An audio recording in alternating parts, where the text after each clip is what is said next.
O termo Renascimento foi registrado pela primeira vez por Giorgio Vasari no século XVI, mas a noção de renascimento que nós temos hoje vem com a obra de Iacor Burckhardt, em 1867, com a obra intitulada A Cultura do Renascimento na Itália. Burckhardt definiu o período como uma época da descoberta do mundo e do homem. Para ele, renascimento é um fenômeno caracterizado pelo individualismo teórico e prático, e ele se dá a partir da exaltação da vida mundana, do acentuado sensualismo, da mundanização da religião, de uma tendência pagante e da liberdade em relação às autoridades. Renascença, para ele, é a síntese do novo espírito que surgiu na Itália com o espírito da antiguidade. O espírito que, rompendo definitivamente com a era medieval, abre a era moderna. Foi assim um movimento cultural oposto à cultura clerical, com inspiração na antiguidade e tendo como lema fundamental a ideia do humanismo. Como diz ele, o retorno de inovação, não de repetição, mas de recuperação do pensamento da antiguidade clássica, tanto o pensamento da Grécia como o pensamento de Roma. Então, não é um retorno a esse tipo de pensamento, mas é uma inspiração desse tipo de pensamento. Assim como nós chamamos, por exemplo, todo o grupo de pensadores do século VI a.C. de pré-socráticos, simplesmente classificando eles como anteriores a Sócrates, apontando assim que eles não têm tanta importância, porque o que importa de fato é Sócrates, e todos os anteriores são apenas pré-socráticos. Também nós podemos chamar com o movimento iluminista de movimento das luzes, do florescer da era da razão, era das luzes, porque o movimento anterior, o período anterior não era tão importante assim, o antigo regime. Então, a utilização desses nomes, os pré-socráticos ou iluminismo, tem o mesmo sentido do nome renascimento. Os três nomes, os autores pré-socráticos, os autores renascentistas e iluministas, isso significa que eles estão rompendo com algo que não é tão importante, no sentido dos pré-socráticos, ou algo que deve ser sim superado, como a Idade Média para os renascentistas e o antigo regime, o período absolutista, para os iluministas.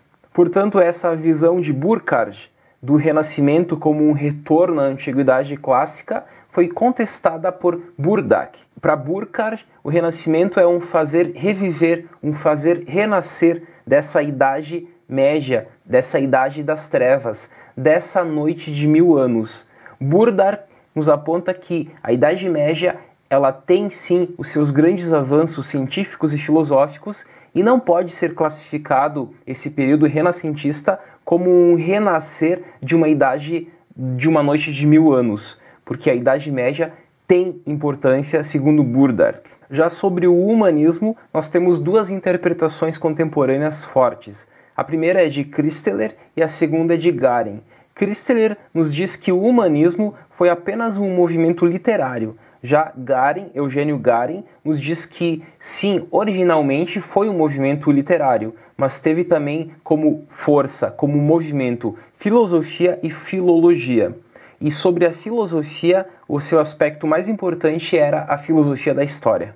O Renascimento cultural ele se iniciou na região italiana da Toscana, tendo como grandes cidades Florença e Siena inicialmente. Depois ele se disseminou na Península Itálica e após para toda a Europa Ocidental, impulsionado pelo desenvolvimento da imprensa de Gutenberg. Claro que a Itália foi o centro do Renascimento, mas ele esteve presente também na Inglaterra, na Alemanha, nos Países Baixos, na Espanha e também em Portugal. Enquanto que a civilização medieval foi terrestre, a renascentista foi marítima. Nós temos aqui Dante Alighieri com a Divina Comédia e os seus dois elementos centrais são céu e terra. Já a obra Os Lusíadas de Camões, o elemento central é o mar. Nietzsche conhecia a sedução do Renascimento, assim como ele conhecia da Grécia, e ele diz que o ponto mais elevado da estética foi no período renascentista. Destaco agora algumas características desse período para a filosofia. A primeira característica importante é o antropocentrismo, e aqui ele está em choque com o teocentrismo da Idade Média. Em relação ao antropocentrismo, nós podemos falar que sim, foi um momento em que o homem, o ser humano, esteve no centro de tudo, e aqui nós temos até aquela pintura clássica do Leonardo da Vinci, mas nós sabemos também que a partir desse período, com a ciência, com Copérnico, depois mais tarde, com Darwin, com Marx e com Freud, nós temos as 4 feridas narcísicas. A primeira ferida narcísica com Copérnico significa que o homem deixou de ser o centro do mundo, porque Copérnico refuta o geocentrismo e defende o heliocentrismo. Já com Darwin, o homem deixa de ser o centro da espécie, com a teoria evolucionista. Com Marx, ele deixa de ser o centro da história, com o materialismo dialético histórico, e por fim com Freud, ele deixa de ser o centro de si mesmo, com a descoberta do inconsciente. A próxima característica é a secularização. É o momento onde o Estado é tido como laico, onde há uma separação entre Estado e Igreja, entre poder temporal e poder terreno. A próxima característica é o racionalismo, e aqui nós temos o auge disso com o Iluminismo, mais tarde no século XVIII, ou mesmo com a crítica da razão pura do Kant. E por fim nós podemos citar também o mecanicismo, e aqui o autor de destaque é Descartes.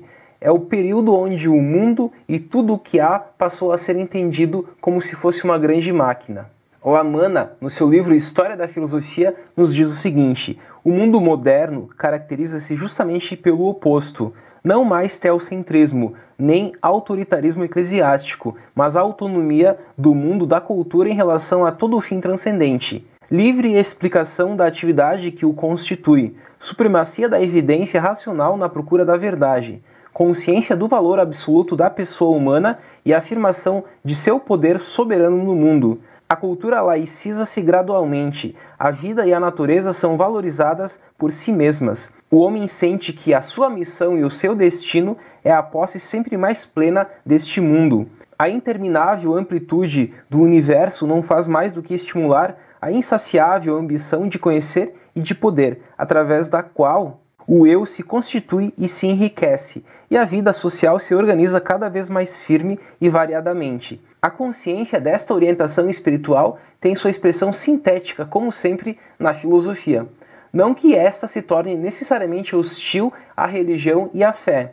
Ela pode até admitir o que transcende o homem e o universo, mas isso é talvez o coroamento da livre indagação racional sobre o universo, e não, como era para a escolástica, um pressuposto extrafilosófico, determinado em seu conteúdo o que determina antecipadamente os limites e os rumos da reflexão. O Renascimento foi sim um período de grandes mudanças na filosofia, na arte, na religião, na política, na ciência e nas demais áreas dos diversos saberes possíveis, mas também não foi apenas uma negação de todo o período medieval, de toda a parte da escolástica, por exemplo, porque tanto a patrística como a escolástica, na Idade Média, foi de grandes avanços civilizatórios. Então, falar que o Renascimento é deixar de lado essa noite de 1000 anos e uma retomada do período clássico greco-romano é uma leitura equivocada. Essa leitura foi defendida por Burckhardt, mas foi questionada por Burdach. Então hoje nós aceitamos que o período medieval não foi essa noite de 1000 anos, não foi um período que não teve grandes avanços. Sim, teve grandes avanços, mas o Renascimento tem toda a sua beleza estética, como Nietzsche já tinha salientado. Até mais!